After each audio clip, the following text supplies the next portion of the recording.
أعوذ بالله من الشيطان الرجيم. بسم الله الرحمن الرحيم.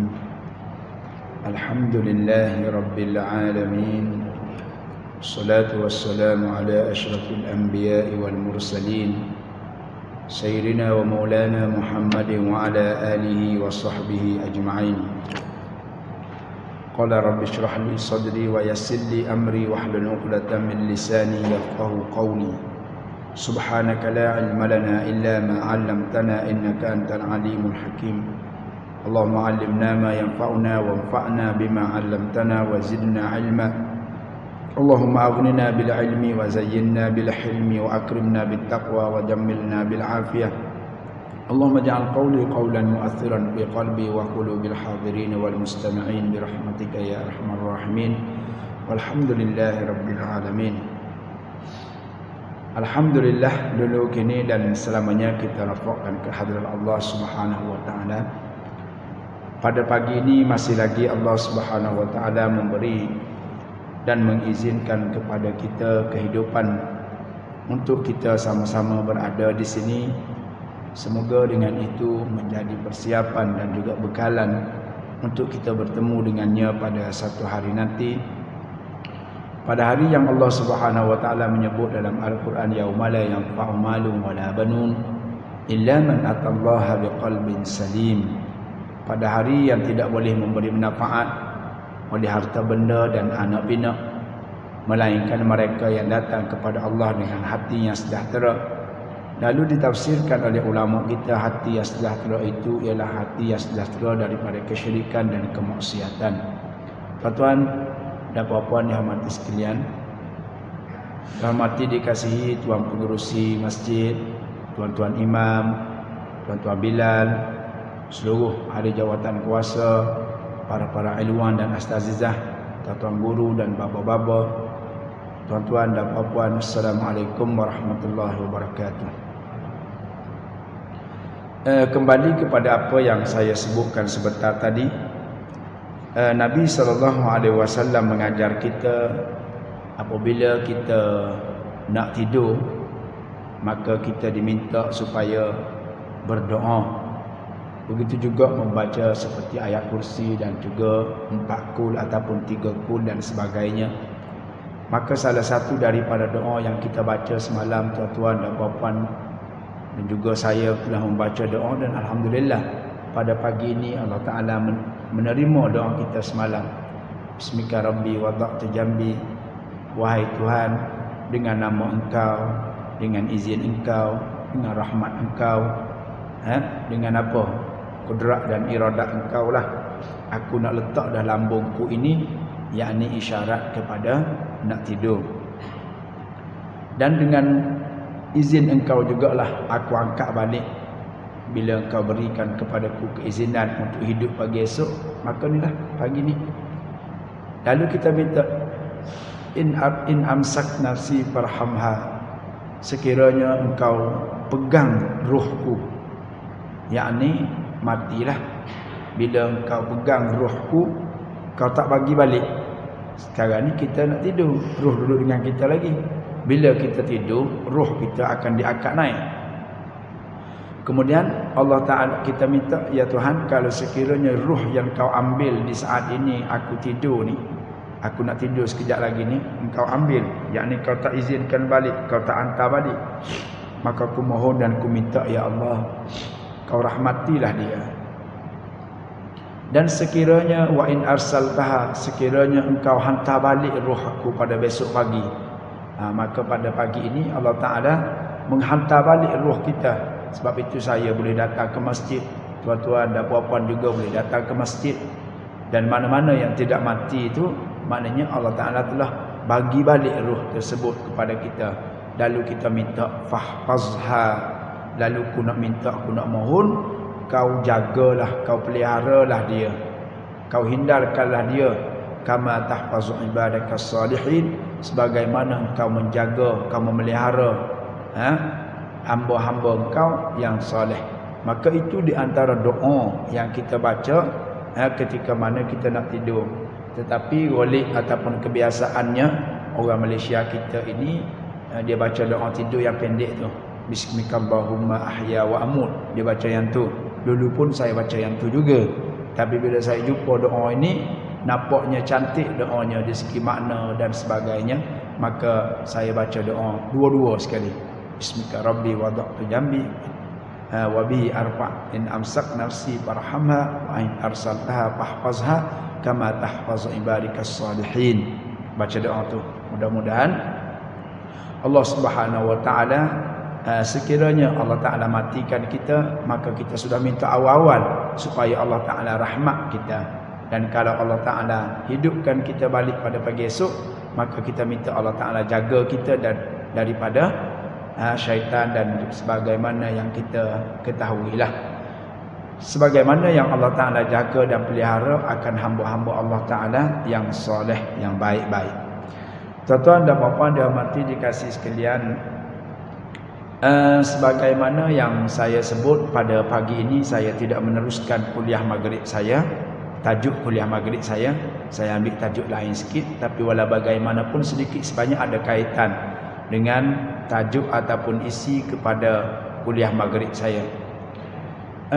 Tuan-tuan, kita ini sebagaimana yang saya sebut bahawa kita mempunyai kehidupan seharian kita ini kerana gabungan dua perkara. Yang pertama zahir dan batin, jasmani dan rohani. Maka di sebelah zahir dan di sebelah jasmani ini, kalau seseorang itu nak tengok baik ke tak baik seseorang itu di segi zahir, maka orang tengok kepada mukanya. Kita nak pilih menantu, kita nak pilih isteri, bakal suami, di manakah kita tengok? Ghalib dan kebiasaannya orang tengok kepada muka. Nah, tengok muka dia. Oi, jernih muka dia, putih dia, gebu pipi dia, mancung hidung dia. Nah, dan sebagainya. Lalu kita pukul rata hasil daripada kita tengok muka tu, lalu kita pukul rata semua sekali, daripada hujung rambut sampai ke hujung kaki, comel lah kita kata.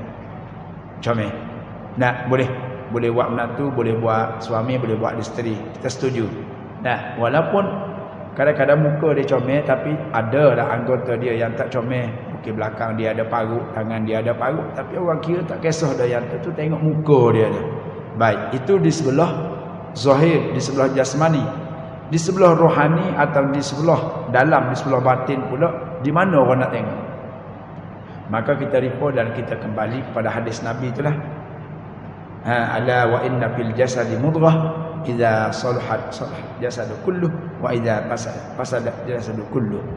Nabi kata, ingat-ingat wahai manusia, dalam tubuh badan kamu itu ada seketul daging. Ada seketul daging.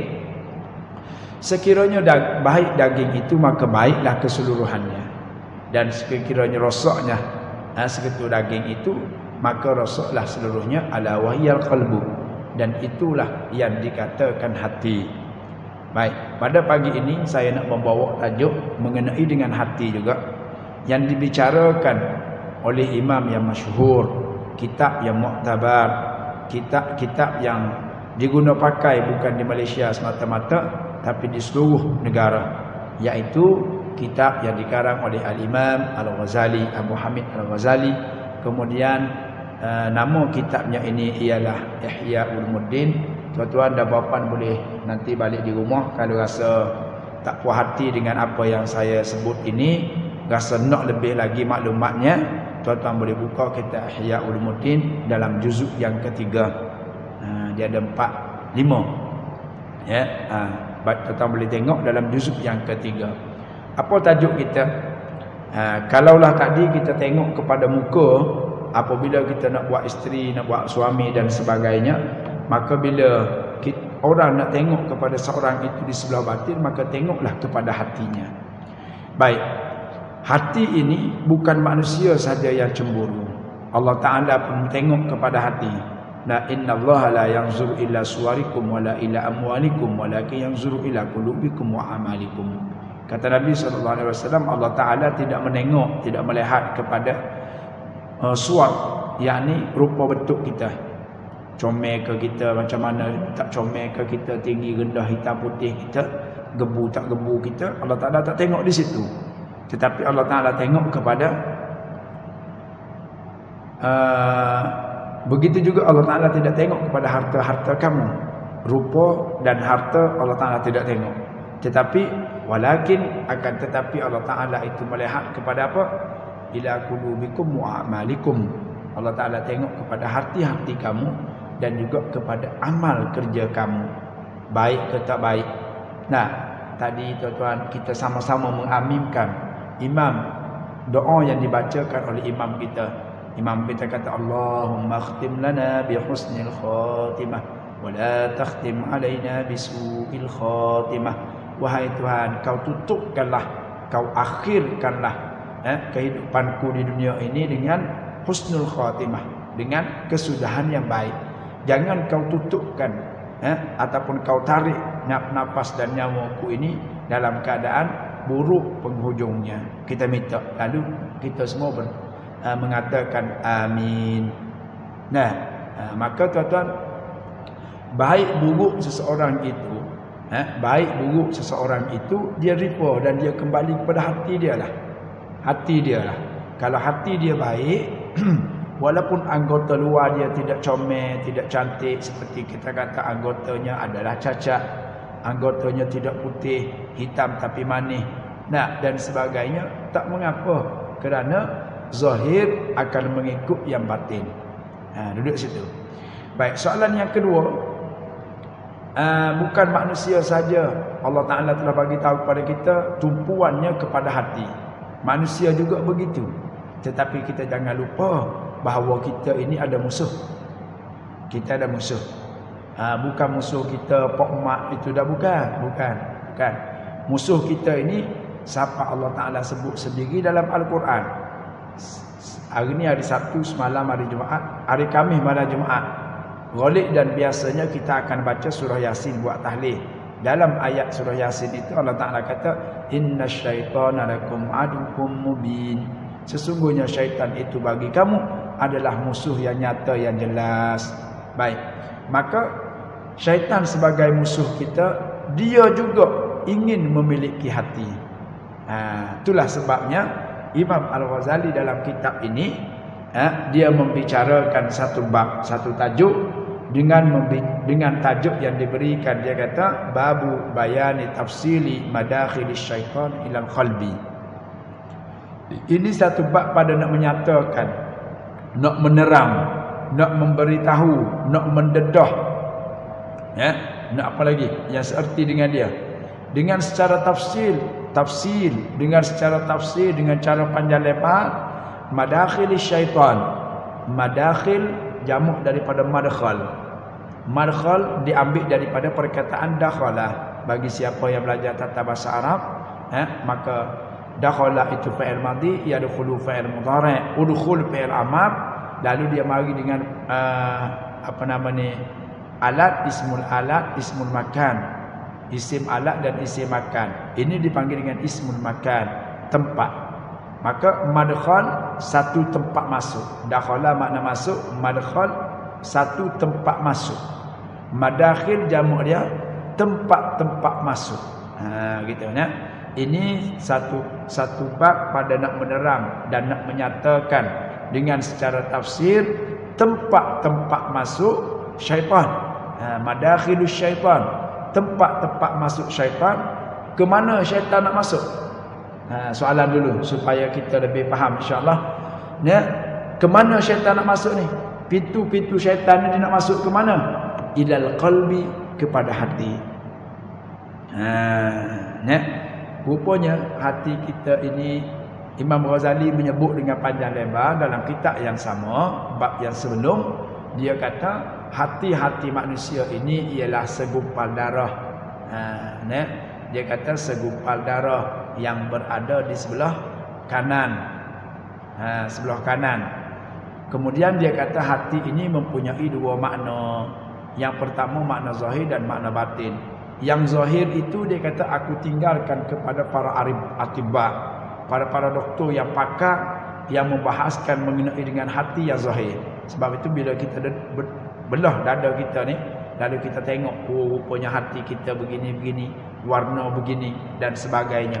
Maka yang lebih tahu dengan terperinci adalah doktor, kerana dia bahagian dia. Kata Imam Ghazali dalam kitabku ini, aku tidak membahaskan mengenai dengan makna hati pada makna yang kedua, pada makna yang pertama.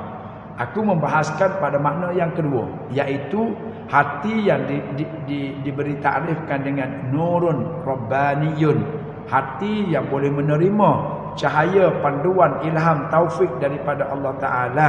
Maka hati itulah yang aku bahaskan dalam perbahasan kitabku ini.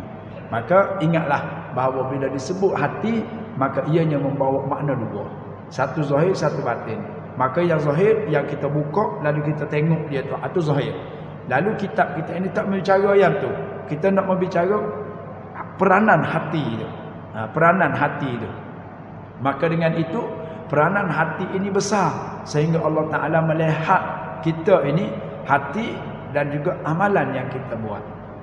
Maka besar tuan-tuan. Maka oleh yang demikian, hadis yang pertama saya sebut tadi, kalau sekiranya baik hati, baiklah semua anggota. Tapi kalau rusak hati, rusaklah anggota.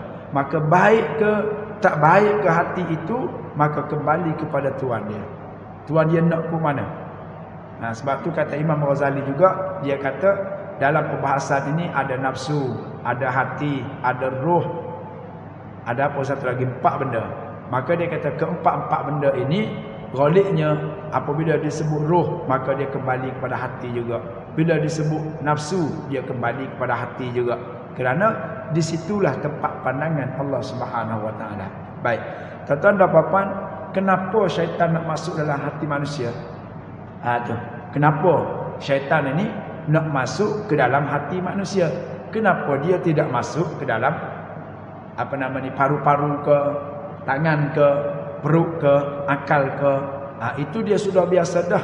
Nabi sebut dalam hadis yang lain bahawa syaitan itu boleh berjalan masuk, boleh berjalan mengikut madrad dami, mengikut perjalanan darah.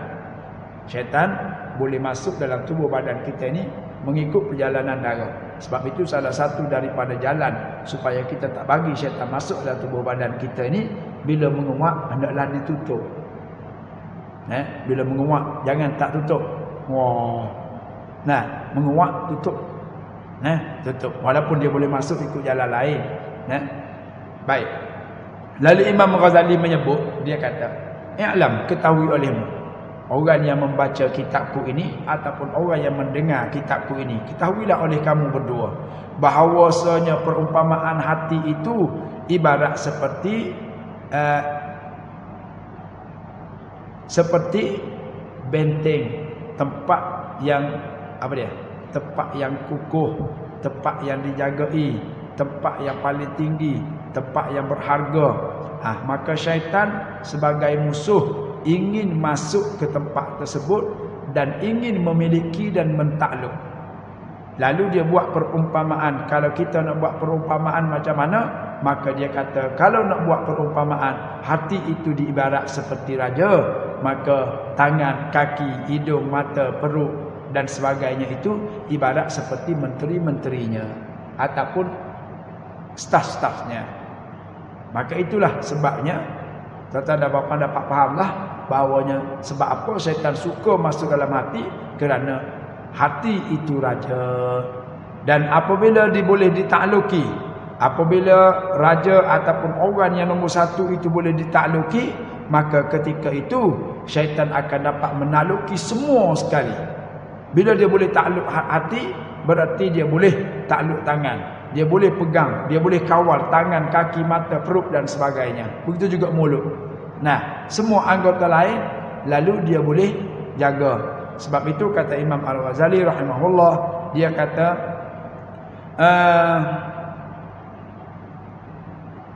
untuk nak menjaga syaitan ini masuk daripada hati kamu, maka hendaklah kamu ketahui dengan cara belajar. Kita kena tahu dengan cara belajar ataupun mendengar. Tak mari belajar tapi mendengar dalam YouTube oleh ustaz-ustaz sekian-sekian, tok-tok guru sekian-sekian, lalu kita dapat tahu. Maka dengan itu hendaklah kamu tahu terlebih dahulu bahawa syaitan itu musuh kamu yang hendak menaluki tempat yang paling tinggi dalam tubuh badan kita. Kerana bila dia dapat takluk, dapat jaga, dapat dia takluk, lalu dia akan dapat memiliki semua anggota kita yang lain. Maka kata Imam Ghazali, kamu tak boleh jaga daripada syaitan itu, melainkan kamu kena tahu terlebih dahulu mana jalan yang dia masuk. Mana jalan yang dia masuk, supaya bila kamu tahu jalan yang dia masuk, mudah-mudahan kamu tutup pintunya itu, lalu dia tak boleh masuk. Lalu dia tak boleh masuk. Maka dia kata, kamu tak boleh jaga syaitan itu, melainkan kamu kena tahu pintu-pintu masuk syaitan terlebih dahulu. Maka menjaga ataupun belajar ilmu untuk kita tahu di mana pintu-pintu syaitan itu masuk, wajib sebagaimana wajibnya wuduk bila kita nak sembahyang. Kerana apa? Dia bersangkutan. Kita tak tahu, nak tahu macam mana kalau kita tak belajar. Kita tahu syaitan itu musuh, maka dia masuk ke dalam tubuh badan kita. Maka dia masuk ikut mana? Kita tidak tahu. Maka belajar mengenai dengan pintu-pintu masuk itu, kata Imam Ghazali, fardu ainin, menjadi satu kefarduan kepada kita. Kalau tidak, kita tidak tahu jalan mana dia masuk. Kalau kita nak buat perumpamaan, lalu dia datangkan di sini satu kaedah usul, wa ma yatawassalu bihi ilal wajibi illa bihi fahuwa wajibun. Tidak sempurna benda yang wajib melainkan benda yang sunat. Maka benda yang sunat itu juga menjadi naik taraf menjadi wajib. Kalau tuan-tuan mudah payah nak faham, saya buat contoh begini. Sembahyang wajib tak? Sembahyang wajib kan? 5 waktu. Selagi mana ada akal kita ada, kita tak gila dan kita tidak tidur dan sebagainya, maka kita wajib sembahyang. Baik, sah tak sembahyang kalau tak ada air sembahyang? Nah, air sembahyang ni pun hebat tuan-tuan. Nak buat haji, tak ada air haji. Nak puasa, tak ada air puasa. Nah, nak pergi umrah, tak ada air umrah. Tapi nak sembahyang, kena ada air sembahyang. Nah, nak ada air sembahyang. Wajib tak air sembahyang? Wajib, sebab tak ada air sembahyang tak sah. Baik, sekarang ni hukum ambil air sembahyang itu wajib. Sekarang ni air tak ada. Air tak ada. Kita ambil contoh air tak ada. Maka dia kata mencari air ketika itu adalah wajib. Walaupun sebelum daripada ini tak wajib cari air. Sekarang ni kita dah sembahyang dah tadi. Wajib tak cari air? Tak wajib. Tak wajib cari air. Tetapi bila kita nak sembahyang, air tak ada, wajib kita kena cari air sekadar yang boleh. Cari sana, cari sini, cari. Tak ada. Maka kita pergi pada hukum yang kedua. Setelah air yang asas tak ada, maka bolehlah kita sembahyang dengan cara bertayamum. Baik, mencari pasir ataupun debu untuk bertayamum itu sekarang ini sudah menjadi wajib. Begitulah gambarannya. Kita tahu syaitan itu musuh dan kita belajar bahawa dia akan masuk dalam tubuh badan kita, maka tak boleh tutup benda pintu dia masuk dalam tubuh badan kita itu melainkan dengan ilmu. Maka mencari ilmu tentang itu adalah satu kewajipan kepada kita mengikut pandangan Imam Al-Ghazali dalam kitab ini. Tuan-tuan boleh cek dan boleh tengok kitab Imam Ghazali juzuk yang ketiga dalam tajuk bayan ataupun keterangan dengan panjang lebar mengenai dengan pintu-pintu masuk syaitan ke dalam hati manusia. Baik, lalu dia kata pintu-pintu syaitan yang masuk dalam tubuh badan manusia ini banyak, bukan sikit, banyak. Syekh As-Samarqandi dalam kitabnya Tanbihul Ghafilin menyebut juga mengenai dengan tajuk ini. Tetapi saya rasa dia juga mengambil sedikit sebanyak panduan dan juga mengambil sedikit jalan apa yang disebut oleh Imam Al-Ghazali dalam kitabnya ini. Cuma Imam Ghazali menyebut pintu-pintunya saja, tetapi bagaimana cara kita nak tutup, dia tak bagi tahu. Yang ni dia bagi tahu penyakit saja, dia tidak bagi tahu ubatnya. Kalau tuan-tuan nak tengok dengan lebih lanjut, bukalah kitab Tanbihul Ghafilin karangan Imam Syekh Samarqandi. Di belakang dah, dekat nak habis kitab dia dah, di penghujung dah kitab tu, dia akan buat satu kitab yang tajuknya lebih kurang Madakhilus Syaitan ilal qalbi, mana pintu-pintu masuk, jalan-jalan masuk syaitan ke dalam hati manusia. Ya. Lalu di situ dia buat, dia ajar, dia bagi tahu pintu syaitan masuk, kemudian bagaimana cara nak menutupnya. Dia bagi tahu penyakit dan dia terus bagi tahu ubat. Nah, baik, kita ambil kita asal ni. Imam Al-Ghazali saya ambil kita asal. Maka kata Imam Ghazali, pintu-pintu masuk itu banyak. Kalau aku nak sebut satu persatu, maka banyak. Lalu hahuna, aku menyebut di sini hanyalah pintu-pintu masuk yang besar-besar sahaja. Adapun pintu-pintu masuk yang kecil, aku tidak sebut. Seperti mana tuan-tuan? Seperti ginilah.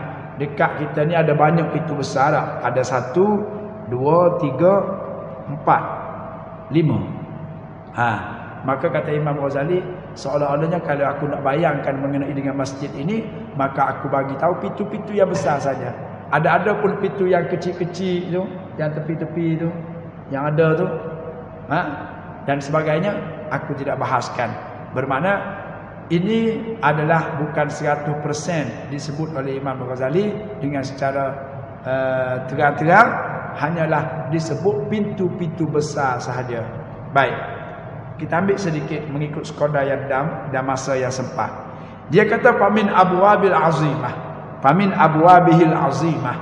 Dan di antara pintu-pintu besar yang pertama, setengah daripada pintu-pintu besar yang pertama yang dimasuki oleh syaitan ke dalam hati manusia itu, dia kata apa dia? Di antaranya ialah al-ghadabu wasyahwatu. Ingat tuan-tuan, ini adalah pintu masuk syaitan ke dalam hati kita. Lalu tuan-tuan jangan tanya saya lah, maknanya kalau syaitan ni masuk nak buat apa? Dia nak masuk tidur ke? Tak, dia nak masuk untuk nak merosakkan kita lah tuan-tuan. Kalau kita yang tidak buat baik, dia dah rosak dah. Kalau kita buat baik, orang yang tak sedekah, maka syaitan kata tak ada apa dah, dia tak dapat pahala apa. Dia tak sedekah dah, dia tak senyum, tak baca Quran, tak apa. Tak ada apa dah orang ni. Tapi orang yang sedekah ni, orang yang sedekah, orang yang baca Quran, orang yang pergi masjid, orang yang tu, bagaimana aku nak hilangkan pahalanya? Dah. Bak syaitan, nak mau lagi syaitan. Nah, kalau orang tak buat, maka kerja dia tak banyak. Tetapi kalau orang buat, kerjanya banyak. Bagaimana nak menghilangkan pahala yang dibuat oleh orang tadi? Nak mungkin tuan-tuan mari tadi sedekah RM10, RM20, RM100 dan sebagainya. Ataupun buatlah apa amalan baik yang tuan-tuan buat sebelum kita sembahyang tadi ataupun sekarang. Jadi syaitan berfikir-fikir bagaimana nak buat supaya pahala kita tadi kalau boleh hilang semuanya. Kalau tidak biar separuh. Maka itu dia akan pergi kepada hati. Itu dipanggil penyakit hati. Kita akan bincang lain kali insya-Allah. Tapi di antaranya inilah yang disebut oleh Imam Ghazali bahawasanya pintu besar yang pertama yang dimasuki oleh syaitan ke dalam hati manusia untuk nak merosakkan manusia ini, pintu yang pertama dia al-ghadabu. Disebut ataupun diterjemahkan dalam bahasa kitanya marah. Marah. Batu tuan-tuan, berhati-hati, berwaspada, beringat-ingat, berjaga-jaga bila kita marah. Kenapa? Kerana marah ni adalah satu benda yang hebat sungguh marah. Sebelum tu saya nak sebut tuan-tuan, sifat marah. Sifat marah, sifat benci, kasih, sayang, suka. 5-6 sifat ini Allah Ta'ala campurkan ke dalam hati setiap manusia. Betul tak? Sifat takut. Ada orang tu, dia tak takut dekat gajah, dia tak takut dekat harimau, dia tak takut dekat tu. Nah, dia takut dekat pacak. Tahu pacak? Tu yang duduk dalam rumput tu, yang isap darah tu. Pacak lah nak. Kau panggil rumput panggil apa? Kalau lintah tu yang duduk dalam sungai, dalam air. Pacak ni dia duduk di darat. Dalam rumput macam kita pergi nak ambil buah durian apa semua tu kan. Ada pacak kan. Dia takut yang tu. Gajah rimau dia tak takut. Mari pacak kelepar dia. Lompat dia naik. Tu ada orang gitu. Ada orang dia tak takut semua. Pacak dia tak takut, gajah dia tak takut, ular dia tak takut, semua takut. Tapi kalau bak hutang, oi takut saya hutang ni. Ada begitu. Maknanya sifat takut itu Allah Taala campur dalam hati seseorang.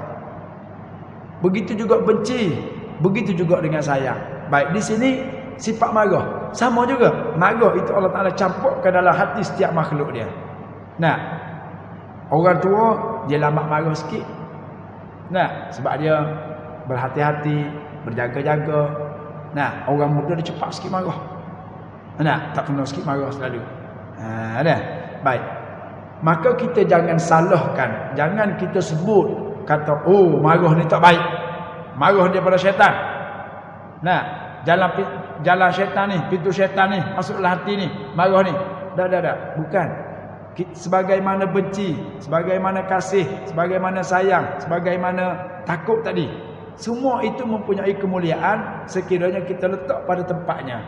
Dan menjadi hina bila kita tersalah letak pada tempatnya. Tak kena pada tempat dia. Kasih kepada bini kita memang bagus. Itu yang disetujui, disuruh oleh agama kita. Tapi kalau kita kasih kepada bini orang, kasih juga. Kasih yang tak kena. Marah, sama juga. Marah, betul juga. Orang menghina agama kita, orang kata kepada kita, kita kena jaga maruah kita. Maka ada kalanya kita kena marah. Isteri kita, walaupun kita baik dengan dia, kita sayang kat dia, kadang-kadang bila dia tidak betul buat, kita marah. Kita kena marah, perbetulkan dia. Anak begitu juga. Kita sayang kat dia, tak boleh ikut dia 100%. Tak boleh. Ada kalinya dia minta kita bagi, kita minta dia minta dia bagi. Ada kalinya dia minta kita tak bagi. Sebab apa? Kerana dia nak membeli sesuatu benda yang boleh jadi benda yang tak baik. Tak baik di segi dunia ataupun kesihatan dia ataupun akhirat dia. Lalu kita tak bagi. Kenapa tak bagi? Kan kita sayang kat dia. Tengok juga tempat. Begitu juga marah. Marah tuan-tuan dan puan-puan, adanya marah itu dikehendaki, diperlu dan menjadi mulia. Ada kalanya marah itu tidak menjadi mulia, menjadi hina kerana salah tempat kita letak. Itu satu. Yang kedua, marah ni tuan-tuan, dia macam satu benda yang ajaib juga marah ni. Sebab apa? Sebab bila kita marah kepada seseorang ataupun kepada sesuatu benda, kita tak ingat dah benda lain. Nah, kita tak ingat dah kepada duit yang kita beli benda tu. Macam apa? Macam handphone. Macam handphone lah. Kita main, kita buka dia tutup. Kita buka dia tutup. Nah, kita pun marah. Oi, ploping. Kita pun remah. Remah pun. Handphone tu kita beli 3,000. Tekor kita marah tu, tak ingat 3,000 tu. Kita pom. Lepas tu, Allah mak pecah lah pula telefon. Aduh. Kena beli lain pula. Ada.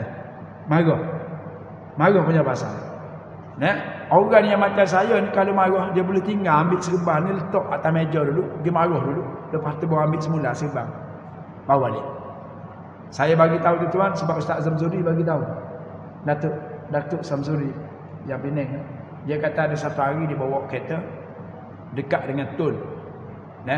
Tiba-tiba kereta depan dia tu langgar kereta depan. Kereta depan tu slow sebab nak masuk tol kan. Mana boleh masuk tol laju-laju. Slow lah. Tiba-tiba kawan tu tak tahulah. Tertukar brek. Dia ingatkan pedal brek. Rupanya pedal minyak. Mungkin tertekan tu brum pergi. Kepam. Lepuh. Kebetulan orang depan itu Tok Haji. Orang tua dah. Pakar kepiah. Nah, dia pun keluar. Apa awak ni tepuh kereta saya ni, bawa laju nak pergi ke mana, awak main telefon ke? Dia teringat dia pakai kepiah, dia pergi ke depan, dia ambil kepiah, dia letak atas kereta. Lepas tu dia keluar balik, sambung. Pasal nak kira macam mana ni. Sudah marah, sudah apa semua. Nah, kawan tu kata tak apalah, saya ganti semuanya A sampai Z. Kalau begitu tak apa. Dia pun ambil kereta, masuk dalam kereta, ambil pakai kepiah balik. Tu marah tuan-tuan. Hebat marah ni. Satu lagi tuan-tuan, bila marah juga, orang yang lebih besar daripada kita. Orang yang lebih besar daripada kita.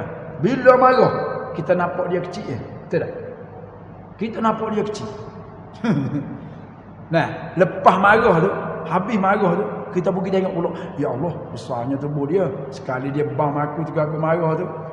Jatuh ke LCC aku. Nah, tapi ketika marah tu kita nampak orang kecil. Nah, itulah hebatnya marah, tuan-tuan. Nah, dengan bos lah kita juga. Nah, bos kita mari asal kita buat je tak kena. Kata-kata. Buat tak kena. Akhir sekali habis sabar, marah kita. Lalu kita pun kata macam-macam. Saya pun tak kisahlah tak dapat kerja dengan awak pun. Banyak lagi kerja dekat sana tu. Saya pun belum. Sebelum pada ni tak kata pun begitu. Tapi kenapa dia kata? Marah.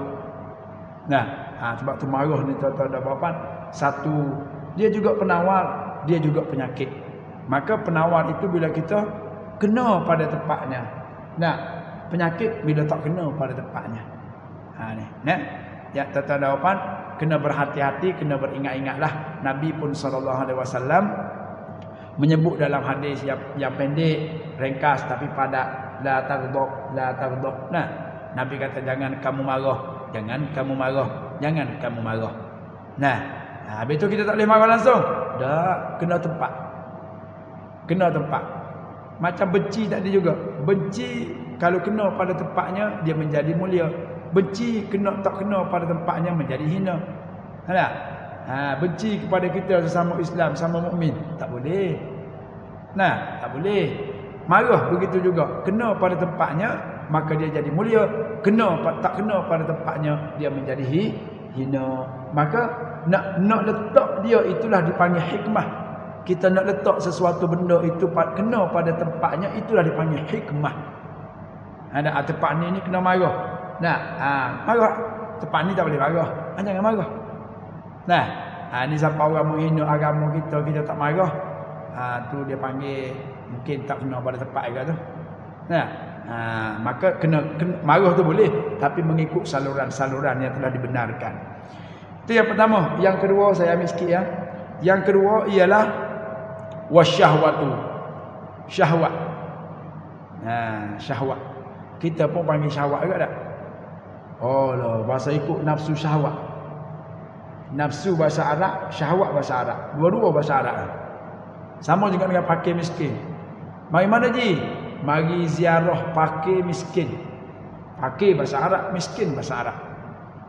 Nafsu syahwat sama. Nafsu Arab, syahwat pun Arab. Nah, apa nafsu? Inilah keinginan yang ada dalam tubuh badan kita ni dipanggil dengan nafsu. Baik, nafsu itu juga jangan kita salahkan dia. Syahwat itu juga jangan kita salahkan dia. Nah, nafsu tak boleh nafsu. Tak boleh. Nafsu kena pada tempatnya mulia, tak kena pada tempatnya hina. Nah, kita nak kepada muasyarah, kehidupan, tidur sekali. Lalu kita nak buat macam mana?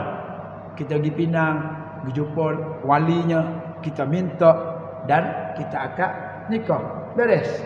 Tak ada masalah apa. Tapi kalau kita kita nak tapi kita tak cara dengan yang pertama tadi, pakai bawa begitu yang pergi dah. Maka menjadi hina. Maka diri nafsu itu jangan kita salahkan. Jangan kita salahkan. Tuan-tuan, kalau kita ni tak ada nafsu tuan-tuan, susah juga Nabi nak umat jadi ramai lah. Betul tak? Nabi kata, hendaklah kamu peramaikan kerana menjadi kebanggaan bagi aku di akhirat nanti. Tapi orang lelaki pun tak ada nafsu, orang perempuan pun tak ada nafsu. Macam mana? Tak jadilah tuan-tuan. Sebab tu jangan kita salahkan kepada nafsu itu. Jangan kita salahkan kepada marah. Jangan salahkan kepada kasih. Jangan salahkan kepada benci, sayang. Jangan. Benda itu adalah naluri seorang manusia. Tapi sebaliknya hendaklah kita mempelajari dan belajar. Di mana tempat kita nak marah. Di mana tempat kita nak sayang. Di mana tempat kita nak kasih. Di mana tempat kita nak benci. Di mana tempat kita nak letak nafsu kita. Duduk situ. Bila seseorang itu mempelajari. Dan kata Imam Ghazali, inilah yang pertama dalam bab pintu yang besar yang pertama yang sentiasa dimasuki oleh syaitan untuk nak merosak seseorang hamba itu. Sebab itu tuan-tuan buka IKIM kan, radio IKIM, biasanya setiap biasanya lepas azan ke gitu lebih kurang, dia akan bawa satu hadis kan. Dia kata jangan marah, kerana marah itu daripada syaitan, dan syaitan itu dibuat daripada api, dan api itu boleh dipadam dengan air. Maka bila kita nak marah, jalan dan caranya macam mana? Hendaklah kita ambil air sembahyang. Kerana apa? Syaitan, api itu marah itu daripada syaitan, dan syaitan itu dibuat daripada api, dan api itu boleh dipadam dengan air. Nah, kemudian Nurul Ikim juga disebut tu. Dia kata apa dia? Bila kita marah, daripada berdiri hendaklah kita duduk. Duduk. Nah, dan kalau dah marah lagi, duduk dah macam tu duduk ni pun marah lagi, hendaklah kita baring. Nah, baring. Tetapi yang menjadi masalahnya Nabi mengajar kita begitu. Tapi di segi praktikal dan amalan kita buat terbalik. Itu dah. Saya lah, orang lain tak tahu. Bila kita marah, kita duduk. Orang mari kata kat kita, apalah awak ni. Kita kata, cakap tu biarlah berlapis sikit. Nah, dia pun. Kita kata, nampak orang ni, nampak demo nak main kasar. Nah, tak dengar juga. Orang ni. Nabi suruh daripada berdiri, duduk. Sekiranya tak hilang lagi marah, nak marah lagi, hendaklah kita baring. Nah, kalau tak hilang juga, berguling ya. Gudung berguling. Nah, tapi terbalik. Bila nak marah, daripada duduk, kita bangun. Saya lah. Jangan tuan-tuan terasa, ustaz kata kat saya, tak. Saya kata kat diri saya. Nah, tu. Jadi tuan-tuan, berhati-hatilah dengan marah dan berhati-hatilah dengan syahwat. Ya, syahwat. Allah Taala sebut dalam Al-Quran, zuyyina lin-nasi hubbus syahawati minan nisa'i. Hubbus syahawati minan nisa'i. Boleh sambung tuan?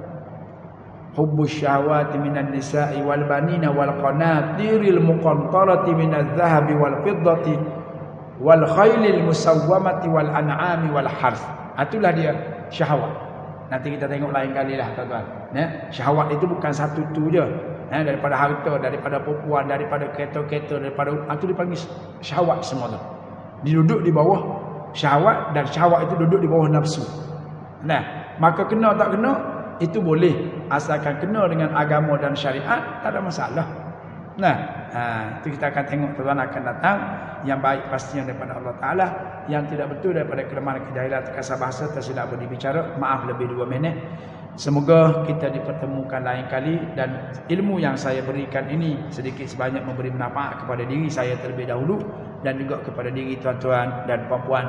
Semoga dengan itu tuan-tuan beramal dan dapatlah kepada saya bonus daripada amalan yang tuan-tuan buat. Kalau tuan-tuan juga nak bonus tersebut, maka sebar-sebarkanlah ilmu seperti ini ataupun ilmu-ilmu yang lain, dan apabila diamalkan oleh orang lain, tuan-tuan dan puan-puan juga akan dapat bonusnya dengan tidak beramal. Nah, wallahu subhanahu wa ta'ala a'lam. Aqulu qawli hadza wa astaghfirullahal azim li wa lakum. Wassalamu alaikum warahmatullahi wabarakatuh. Subhanakallahumma wa bihamdika asyhadu an la ilaha illa anta astaghfiruka wa atubu ilaik. Subhanakallahumma wa bihamdika asyhadu an la ilaha illa anta astaghfiruka wa atubu ilaik. Subhanakallahumma wa bihamdika asyhadu an la ilaha illa anta astaghfiruka wa atubu ilaik. Bismillahirrahmanirrahim. Wal 'ashr innal insana lafi khusr illa alladhina amanu wa 'amilus solihat wa tawassaw bil haqqi wa tawassaw bis sabr. A'udzu billahi minasyaitonir rajim. Bismillahirrahmanirrahim. Alhamdulillahirabbil alamin wassalatu wassalamu ala rasulillah wa ala alihi washabbihi ajma'in. Allahumma 'allimna ma yanfa'una wanfa'na bima 'allamtana wa zidna 'ilma. Allahumma inna nas'aluka al-huda wat-tuqa wal 'afafa wal ghina. Allahumma inna nas'aluka ilman nafi'an wa rizqan thayyiban wa amalan salihan mutaqabbala. Allahumma inna nas'aluka al-'afwa wal 'afiyata fid dunya wal akhirah. Allahumma inna nas'aluka al-'afwa wal 'afiyata fid dunya wal akhirah. Allahumma inna nas'aluka al-'afwa wal 'afiyata fid dunya wal akhirah. Allahumma irfa' 'anna al-balaa'a wal wabaa'a ma zahara minha wa ma batan. Sallallahu ala sayyidina Muhammad wa ala alihi wa sahbihi wa sallam. Walhamdulillahi rabbil alamin. Wassalamu alaikum warahmatullahi wabarakatuh.